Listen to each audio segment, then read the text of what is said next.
अच्छा, तो अब हम देखेंगे क्लाइमेट चेंज के टॉपिक पे नेट ज़ीरो और एमिशंस को कट करने के लिए जो इनिशिएटिव्स लिए गए थे, जिसको नेट ज़ीरो के नाम से फ़ेमस किया गया, उसके बारे में देखेंगे। तो सबसे पहले बेसिक्स को देख लें हम, तो फॉसिल्स फ्यूल जब भी बर्न करते हैं हम, तो उससे एमिट होने वाली गैस होती है कार्बन डाइऑक्साइड और ग्रीन हाउस गैसेज़ में कार्बन डाइऑक्साइड सबसे ज़्यादा इवैपोरेट होती है और एमिट होती है बर्निंग ऑफ फॉसिल फ्यूल के वक़्त और वो एनवायरनमेंट में कलेक्ट हो जाती है, जिसके बाद क्या होता है कि एनवायरनमेंट में अंदर पैदा होने वाली जो भी गर्मी है, वो एमिट नहीं हो पाती और हमारे स्फीयर में कलेक्ट होती जाती है, जिसकी वजह से गर्मी ज़्यादा पैदा होती है और गर्माश फ़ील होती है हमें।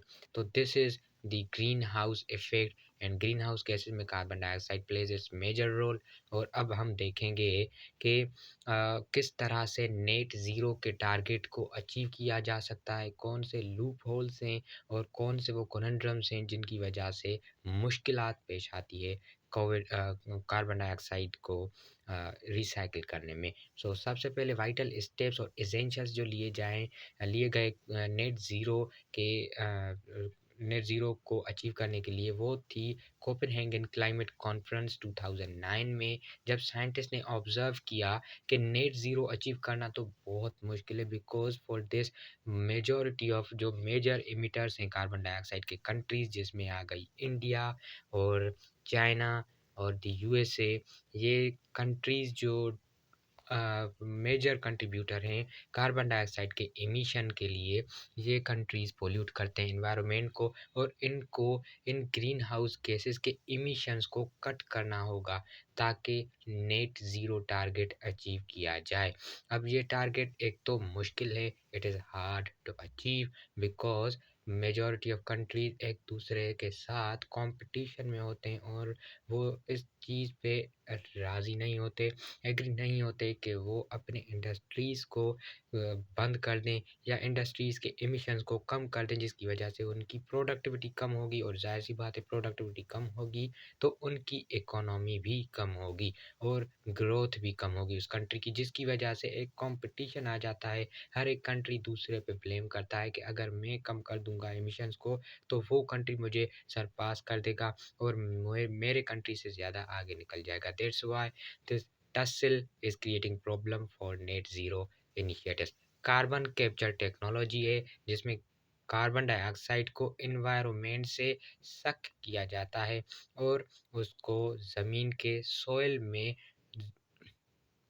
स्टोर किया जाता है। इसको कहते हैं कार्बन कैप्चर टेक्नोलॉजी। अब ये टेक्नोलॉजी एक तो बहुत कॉस्टली है और इसके लिए बहुत ज़्यादा इलेक्ट्रिकल एनर्जी चाहिए होती है, ताकि वो कार्बन डाइऑक्साइड को एटमॉस्फेयर से सक कर सके। तो इसके लिए भी इनिशिएटिव्स लिए जाएँ, ताकि कार्बन डाइऑक्साइड को अंडरग्राउंड स्टोर किया जाए और एनवायरनमेंट में इमिटेड कार्बन डाइऑक्साइड को कम किया जाए। अब मेजर पोल्यूटर्स देखें तो उसमें इंडिया, चाइना और यूएसए आ गया, जिसमें ये कंट्रीज़ एक कॉम्पिटिशन में लगे हुए हैं और इन कंट्रीज़ की वजह से नेट ज़ीरो के टारगेट को अचीव करना भी बहुत मुश्किल हो गया है। नेट ज़ीरो के टारगेट को 2015 तक रखा गया, ताकि 2015 तक द यूएसए और यूरोप यूनियन ने ये मिल के ये टारगेट बनाया था और ये नेट ज़ीरो के टारगेट पे काम कर रहे हैं। अब इसका सॉल्यूशन क्या हो सकता है? नेट ज़ीरो को किस तरह से अचीव किया जा सकता है? First of all, cut the emissions and negative emissions should be there. तो सबसे पहले तो एमिशंस को कट किया जाए, कार्बन डाइऑक्साइड के रिलीज़ को ही कम कर दिया जाए, बर्निंग ऑफ फॉसिल फ्यूल्स को कम किया किया जाए।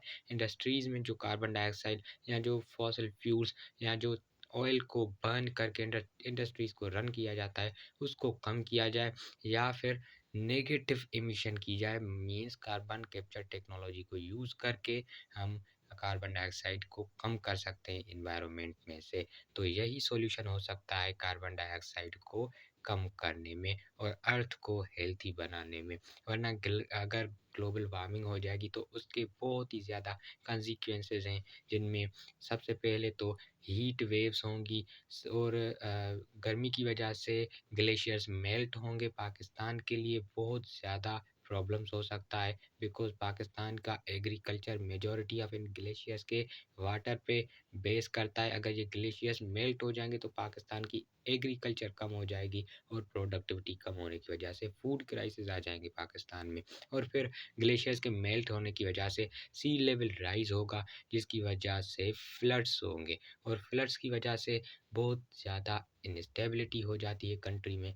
डी डिस्टर्बेंस हो जाती है और कंट्री में फ्लड्स की वजह से एक तो डिजीज़ स्प्रेड होती हैं डिसीज़ेज़, और दूसरा पॉवर्टी आ जाती है और पॉवर्टी की वजह से क्राइम्स आ जाते हैं और उस कंट्री में इनस्टेबिलिटी हो जाती है। तो इस तरह से क्लाइमेट चेंज के बहुत ज़्यादा ग्रेव कॉन्सिक्वेंसेस हैं पाकिस्तान पे। तो पाकिस्तान को इस पे स्टेप्स लिए जाएँ और इस इश्यू को इंटरनेशनली एड्रेस किया जाए ताकि इसको टैकल कर सकें। So this was all about net zero, a brief introduction about net zero. वो नेट ज़ीरो क्या है, उसके कौन से इम्प्लीकेशंस हैं और किस तरह से नेट ज़ीरो टारगेट को अचीव किया जा सकता है।